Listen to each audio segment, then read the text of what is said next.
Eyewitness sketch artist Sybilla Irwin had a very identical experience to Krista.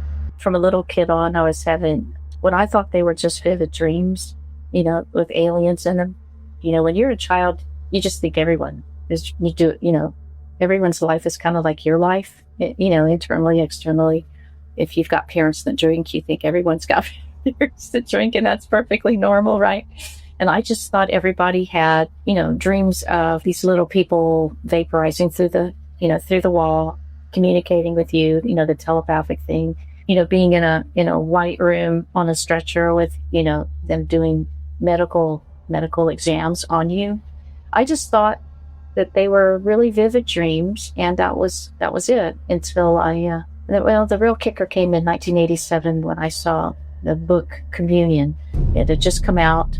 And you know how in the really big bookstores in the malls, when a new book comes out, they used to have a big display, like right out front, 50 books would be here. And I just happened to be walking by, and I turned and I saw that face, and I knew her.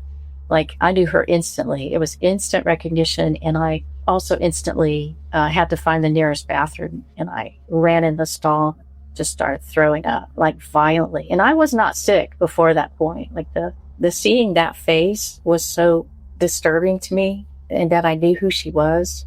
A lot of people, I discovered later, I've heard throughout the years, a lot of people had a very similar reaction.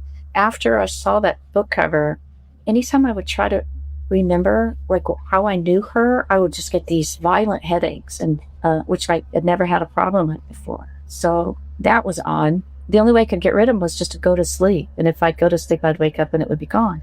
I finally called Mutual UFO Network, and Walt Andrus was the president at the time. I said, look, this is what's happening, and what do you think? And he said, well, I think, would you be interested in going under, regressive hypnosis? And I said, I would, but I don't know anybody, and I don't want to be led. I really just want to find out what's there. And so, but it took me 6 months to get up the courage to go do the regression, because I was really kind of terrified what I was going to uncover. The whole thing started, the regressionist took me back to the very first time I had an encounter with these beings. I was standing in my bedroom, in my crib, holding onto the rails, and this little man just materialized through the wall. Big-headed. I even drew a picture of him after I came out of the regression. Large, kind of a large cranium, small eyes, not the big black almond-shaped upturned eyes. This was just a very small, frail man with a large cranium, and he was just a friend. He was just a friend. After I did the hypnosis, I asked my mom. I said, Mom, did I ever have an invisible friend? And she goes, oh yeah, you and your older brother both had an invisible friend. She goes, sometimes you guys are so adamant I have to set a place at the table for him. Now, after I did the regression, the headache stopped, and we just kind of scraped the surface of the times that I'd been taken. So I can't talk. The only person in my family I can talk to about that is my sister, because she shared the same bedroom with me. She had some memories of, the way these things would pop in the room. But now I have 3 children. One of my biggest fears as a parent was that they were going to also disturb my kids, and they did. I think this was 95 or 96. My son came walking into the kitchen. I think I was making breakfast, and he came walking into the kitchen and a very strange look on his face. And I said, what's the matter? And he said, come to my room. So I walked down the hall with him and got into his room, and he closed the door. He sat down on his bed, and he pulled his boxers down, and he had a triangular shaped puncture mark in his groin. I don't know if you've ever seen what a smallpox shot looks like. When we were kids, we got these in our arm.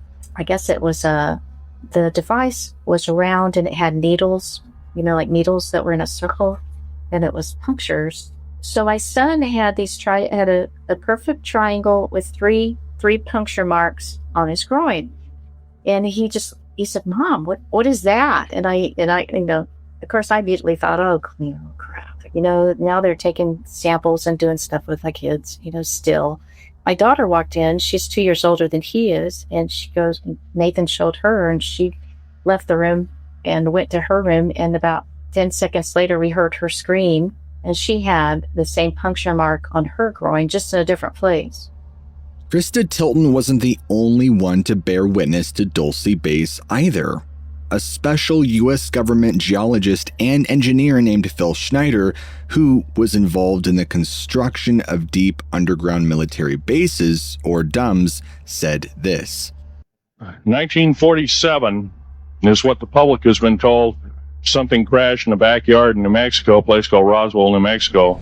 The military's known about the alien question for the better part of 70 years, and they first saw their glimpse of what was going on as early as 1909 in the American Southwest.